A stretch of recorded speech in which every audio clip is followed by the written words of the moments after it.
Good morning, everyone. It seems really strange to be sitting here recording this thought for Palm Sunday. A week ago, I would not have believed that I could have learnt enough technology to be able to do this, so a huge thank you to Shirley for getting me to this point.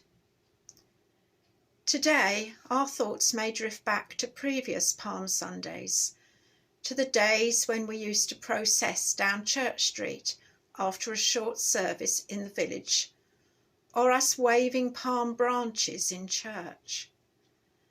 I can remember a couple of churches I've worshipped at where we actually had a donkey and walked round the outside of the church waving our palms. We never quite trusted the donkey enough to let it inside the building. In our Gospel reading from Matthew 21 this morning, we read about Jesus' journey into Jerusalem. This was a journey with a purpose and all part of God's bigger plan. Jesus knew what was at the end of the journey and why he had to undertake it. But he must have wondered if there was another way. Jerusalem would have been full of people visiting the sacred city, and Jesus sends his disciples into the village to fetch a donkey. So can we picture the scene as Jesus enters into Jerusalem, riding on a donkey, accompanied by his disciples? Jesus rode a donkey as he was coming in peace. There would have been a feeling of excitement in the air. The crowd spreading their cloaks on the ground in front of the donkey and were cheering and shouting, "Hosanna to the Son of David."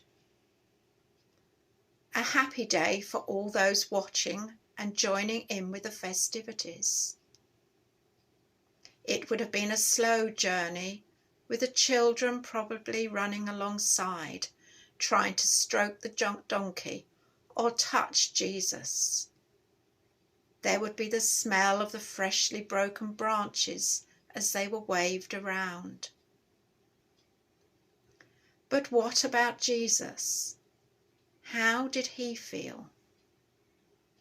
He knew that although people were receiving him well now, it wouldn't be long before the very same people would be calling for his death.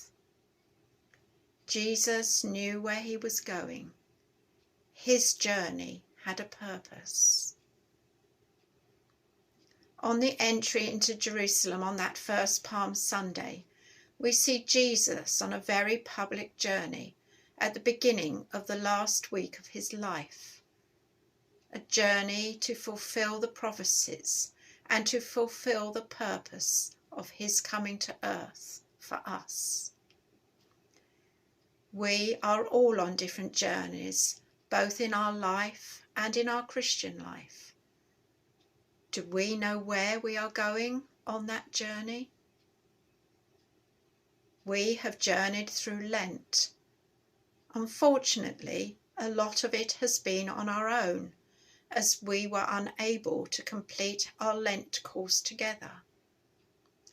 Now, as we enter Holy Week, in a way we have never done before, as we are unable to meet each evening for a service as we travel towards Good Friday and the Cross, and then the wonderful miracle of Easter and the resurrection. I hope our journey through Lent and into Easter has been one where we have moved forward in our faith and on our Christian journey, wherever we may be along that road. Although we cannot meet and celebrate as we usually would, but through the wonders of modern technology, we are able to worship together in our own homes, but knowing we are definitely together in spirit. And we look forward to the day when we can all once again meet together in our beautiful church and worship God together. In the meantime, take care and keep safe. Amen.